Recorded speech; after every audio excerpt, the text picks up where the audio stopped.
এরে আল্লাহর বান্দা, এই উত্তরবঙ্গের জেলার সন্তান সন্ধ্যাবেলা ঘরের মধ্যে ঢুকে বাবারে কয় 10,000 টাকা দাও। কেন? বলে কেন নাই দাও? বাবায় জানে টাকা নিয়ে এখন জুয়ার আড্ডায় চলে যাবে, মদ পান করবে।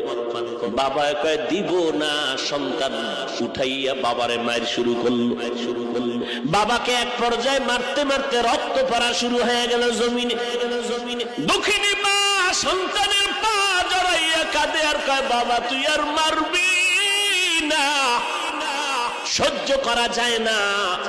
মাকে একটা লাথি মেরে সন্তান মোটর সাইকেল নিয়ে বের হয়ে গেল। মা দরজায় তালা দিছে, সন্তানের জন্য আর জীবনে দরজা খুলবো না। এই সন্তান আর চাই না। মা আল্লাহর কাছে কান্না করে, ও মালিক, আজকে রাতের মধ্যে